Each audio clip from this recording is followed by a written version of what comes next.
Yeah. So, kind of diverging away from cello slightly for just a moment. So I noticed on your Instagram that you are an avid runner, which I Mhm. am as well. Probably Nice. not to the extent as you, from what I can tell, and which is Sure. crazy. It's I think there's kind of a thing with that because I know Carter Bray was Mm, also a marathon runner. So, mhm, so yeah, no, I've seen that you've run multiple marathons. mhm. So this is like a three-part question. Sure. What initially drew you to running, and how do you think that particular endeavor enhances your work as a cellist, if at all? And also, do you see any parallels between preparing for an audition and preparing for a marathon? Sure. So the initial kind of catalyst to get running was during COVID. Like a lot of people, I sat on my butt and did nothing. Because also, at first, it was kind of like a cool vacation Yeah. because it was like, oh yeah, we're just going to stay at home for 2 weeks and do nothing. And then Right. after a while, it's like, oh shoot, 6 months have passed. Like, Right. Yes. but then also like you, I mean, not to like get dark, but Yeah. like you're sitting at home and the arts were the first thing to be cut. Um, you feel like you have no purpose in because it not again dark and philosophical. Yeah.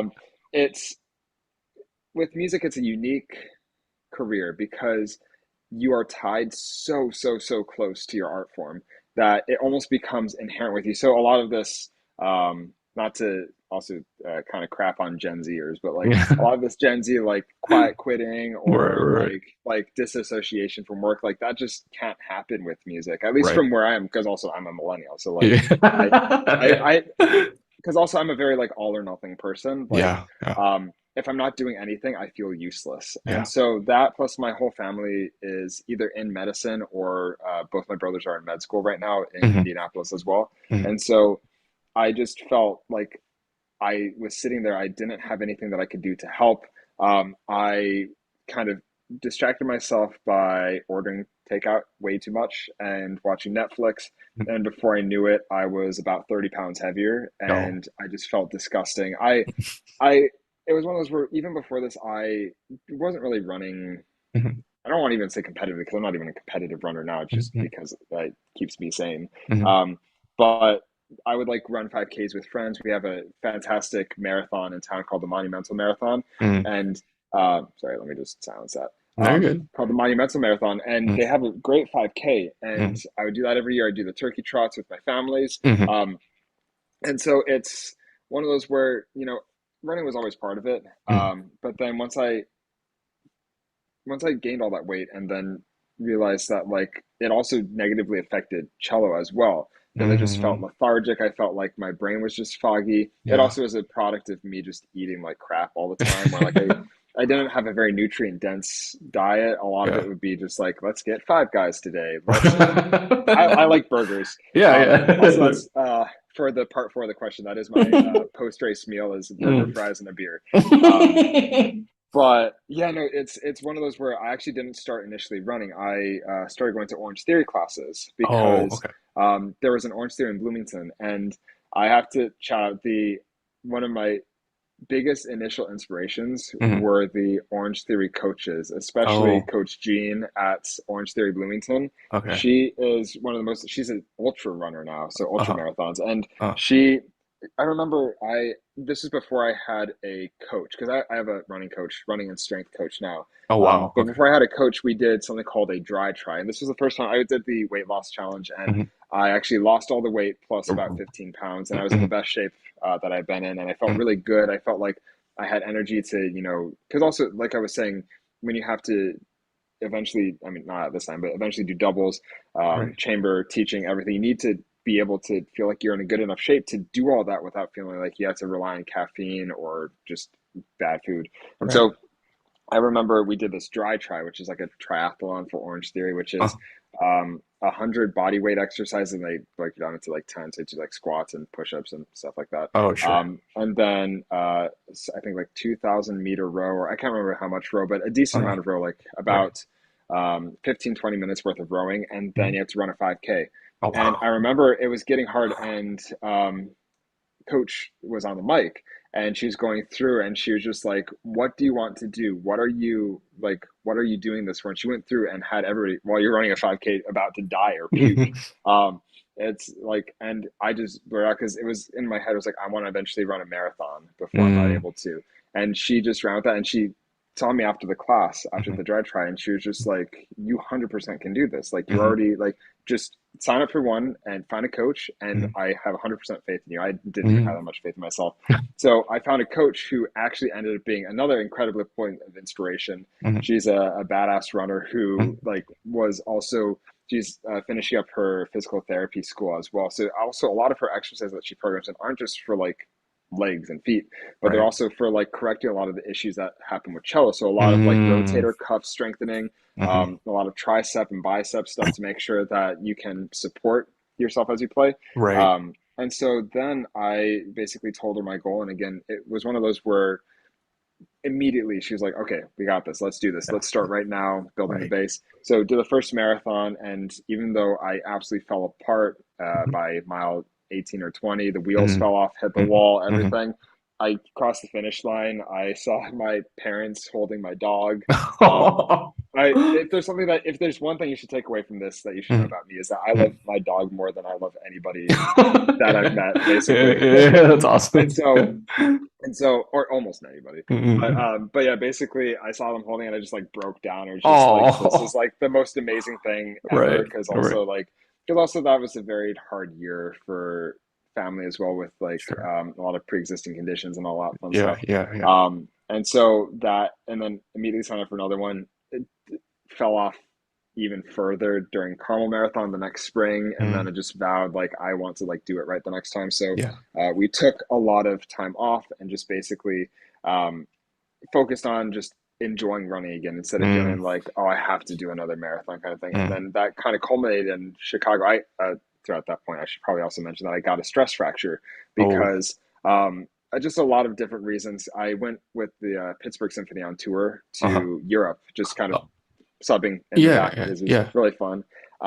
And so part of that was I kind of didn't do as much gym work as I needed to for strength and Uh-huh. conditioning.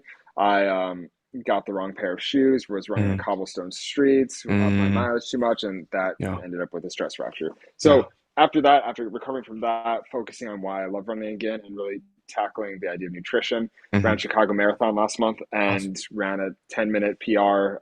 Oh, So now wow. it's 3:42. So I'm really happy Wow. with that. That's But then awesome. as I crossed the finish line, this is also, should maybe go to that all or nothing mentality. Mhm. I already had this in my mind as well, but now like speaking it into existence, maybe. Right. One of my goals, I don't know even when the cutoff time, let's say by the time I'm 50, because it's an expensive goal and I don't want to spend that much money at one time, Right. is to do all six, soon to be seven marathon majors. So did Chicago, that Oh, was my first, right. but that also includes qualifying for Boston. Yeah, yeah. Which is why I wanted to give it a lot of time, because I am nowhere near that. Yeah, But yeah. even seeing, I remember I did Monumental and I was spectating our concert master, and a lot of my friends were running Hmm. the marathon as well as my coach. Who Hmm.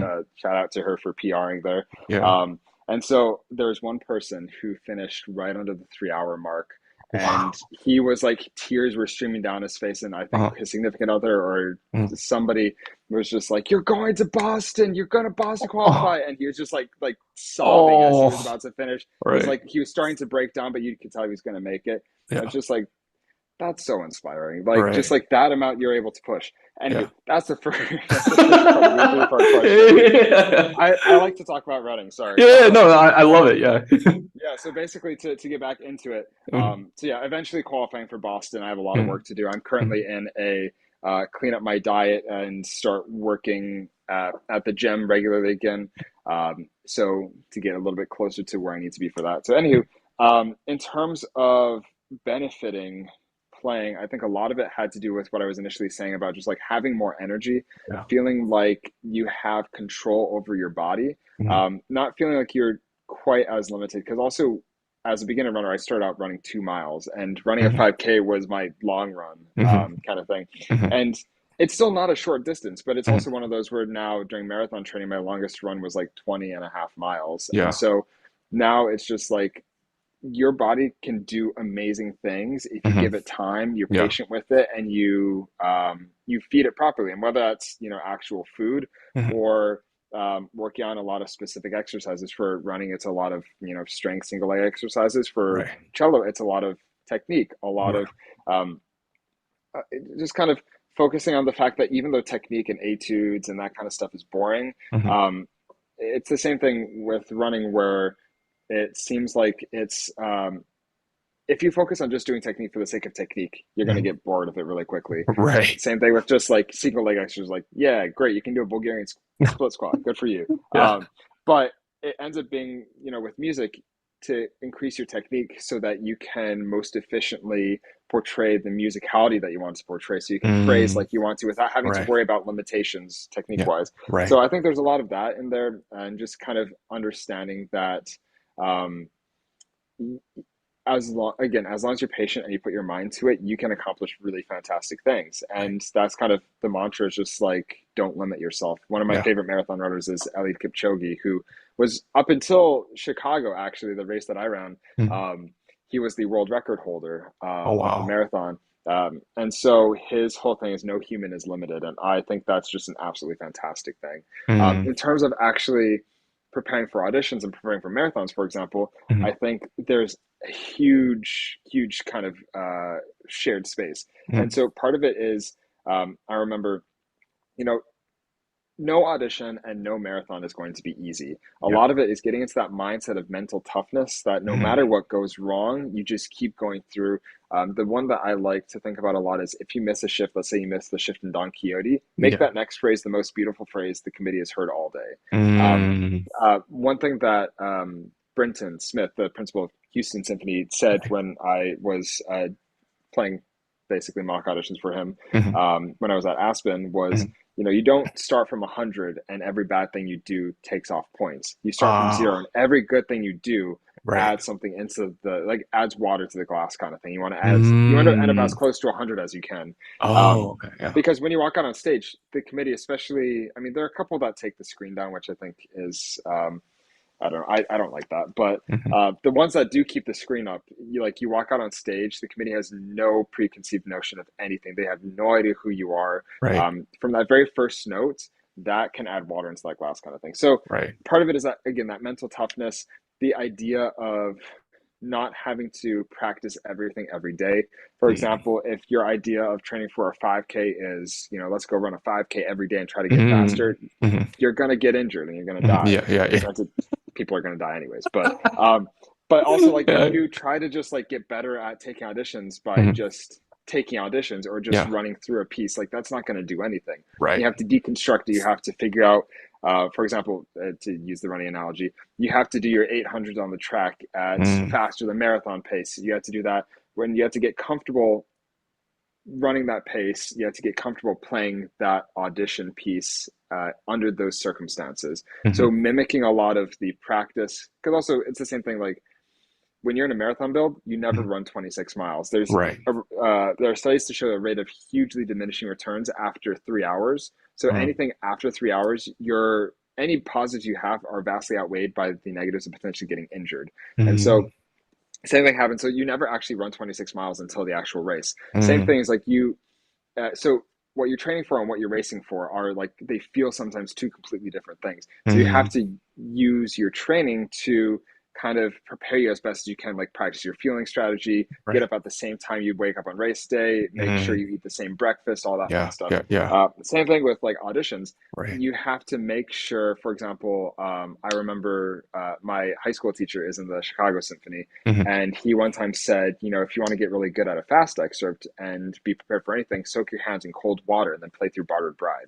And it's like, that's a nefarious thing to say, but at the same time, it like makes things way easier if you Right. actually get to that point where, like, because a lot of us have been there where, like, you're standing Yeah. backstage and Yeah. they're like, oh, the committee's taking a 5 minute break Right. or something like that. There's a Yeah. bathroom break. You're just standing there, like, you can kind of warm up a little bit, Yeah. but you can't really do anything. So you might walk on stage and your hands are a little bit cold. You have to be Right. prepared for that. You have to be Right. prepared for being extra nervous during a hiding concerto. You have to be Right. prepared to, kind of what I was saying before about, like, learn what your body does when you're nervous or when you're Right. under pressure. For example, I have a tendency of, going to turtle mode like that if I Mm, get mm, nervous, and really mhm. focusing on the density of sound. Right. Whereas a lot of it has to do with, then I understand that from many years now. I Mhm. understand that, and I think about relaxing, really projecting my sound out towards the committee, out towards the hall, Right. and really focusing on the phrasing instead of just trying to press as much as possible to get through that nervousness. Yeah. So, That's really yeah. funny. That's really funny you mentioned that about the barter bride thing because Uh-huh. Eric Kim, who I didn't study with at IU, Mm, and I know you did, but mm. I took his rep class a couple years ago, and when we got to Don Juan, I think he said something along the lines of, "You have to be able to wake up at 4 in the morning and just nail that, and then like that's how you know you're ready," kind of thing. So that's really Yeah. funny. Yeah. I think that actually might be, I might be misspeaking, but I think that Mm. that idea might be a Leonard Rose thing, because I remember, or maybe my high Yeah. school teacher and Eric talked at one point, because I know I've heard people say that as well from hearing Yeah. that he said that. But my high school teacher said it's a little bit more of, again, think about this being said to a Right. 17-year-old, but you have to be able to wake up at 2 a.m. with the worst hangover of your life, and be able to play through the list perfectly. Right. Right. So Right. so I guess 2 a.m. with a hangover and 4 a.m. without a hangover are kind of the same.